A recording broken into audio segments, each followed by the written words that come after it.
Hey everybody, it's Rob from Flailthroughs. This is Gundam Battle Operation 2, and this is a guest round from Maelstrom in the Gatsha. And the Gatsha, of course, is a general with a hammer gun that causes heavy stagger, missiles that can be fired while boosting, and, big pinchy claws. And it's pretty good. It's technically, I believe it's built on an aquatic mobile suit frame, but is actually a space suit and part of the Peasant Project, if I'm not mistaken. But yeah, it's got some good abilities, and it does pretty good damage and is fairly maneuverable. Yep, heavy stagger there, 3600 directly to that Zaku F2's leg, and okay, missed the downswing, hit the neutral, and good time to be just moving back. Yeah, it only has like 6 missiles, but they hit fairly hard. They can stun if you hit enough of them. That, of course, is a Jim Custom Silver Haze, I believe. And that is a Gatsha D, I'm pretty certain. It has, I have trouble recognizing some of those. The Gatsha D is a little bit more angular and has more semicircular shoulder binders. So, yeah, because good hit there, and that's going to be a kill. Yep. But yeah, the Gatsha C just has weirder, more like organic shapes, like most of its body. If you ever get a chance to look at the MS in action in particular, there is just some really interesting sculptural work going on there, because just all of the shapes and the curvature of the legs in particular is just kind of suggested. It's not really hard curves. It would be impossible to like panel ink to make it more distinct. So yeah, just it's interesting to look at, and yeah, Makoto Kobayashi, I think, did that design, and he does a lot of, if you see some of his non-Gundam work and some of like the non-Gundam versions of his Gundam designs in like Dragon's Heaven, some of the stuff just basically looks like it was carved out of rock. He's an interesting artist. Also, I made the mistake for years. He is not the same Makoto Kobayashi that did the What's Michael comics about the cat. That's a different guy. Let's see. Good heavy stagger out of the air on that Gatsha D.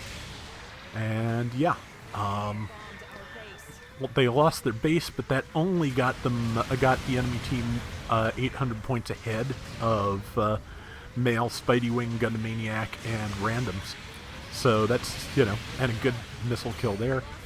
So yeah, they're definitely the more coordinated team here, and they've, enemy teams managed to get their lead up to 1,000, but that's not going to last, as you can see.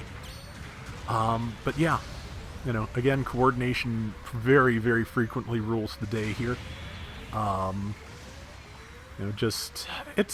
Sometimes you and your team get to cross purposes, and it's just difficult, and just.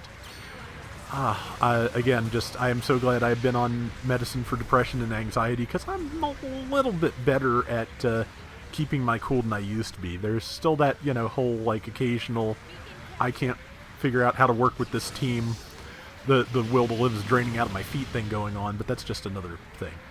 I am obviously in full-on ramble mode here, but let's see, Male's doing a pretty good job of staying alive here with 200 health, but with like 3 enemies, and at least one of which has Vulcans, as you can see. I think that's a Marasai.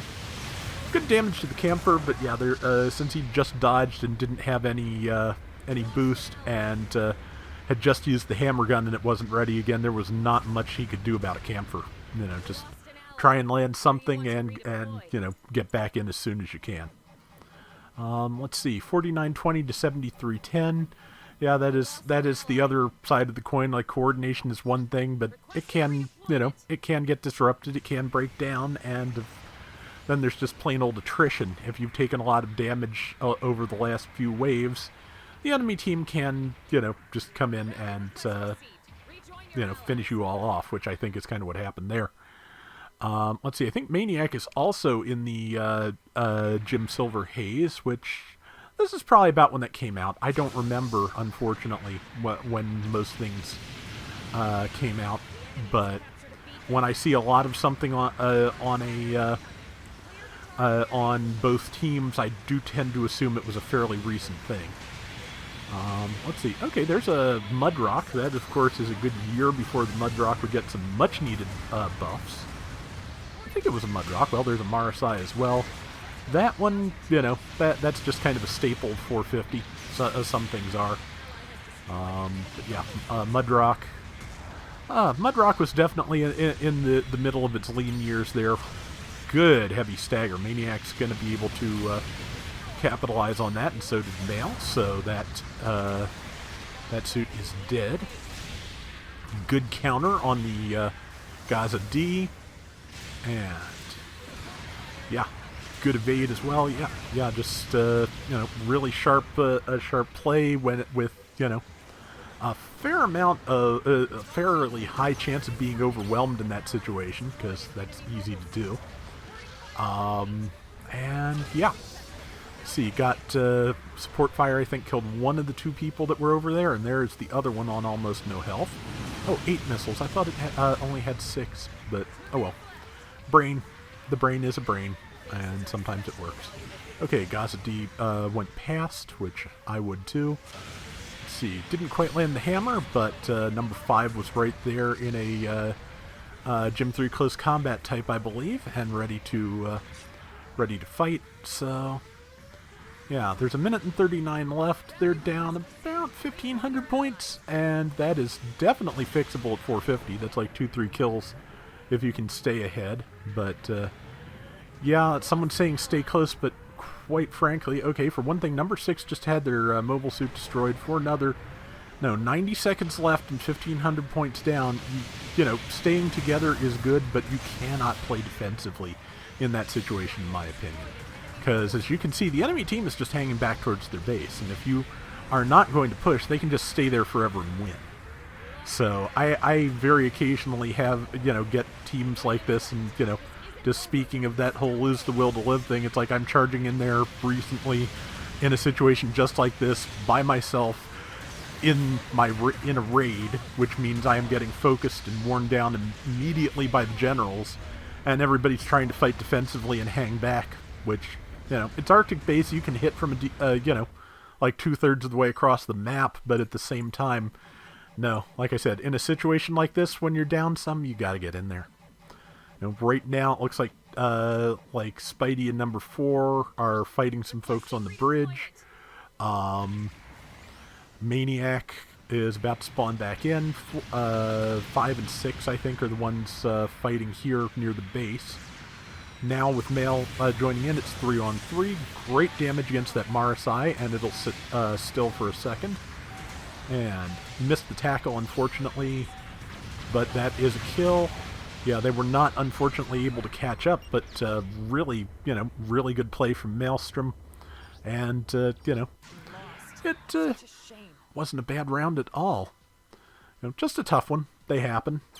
But yeah, as you can see, he swept the board. 105,000 damage, 3,100 points, 810 assist. Yeah, good stuff. 5 and 2 as well. So that is going to do it for today's Gundam Battle Operation 2. We'll be back soon with more. Till next time, everybody take care and have fun. Later! I think the reason that it took me like 4 years to get to another... Gatsha round. This Maelstrom's been reminding me for a while. He's had this one, ready for me.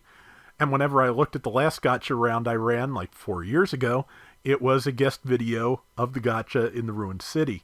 Might even have been Mail again, I'm not sure. But obviously, from being from 2020, was not this round. Was not anything done anywhere near this round. So just, just my brain not checking all the factors like I should have been.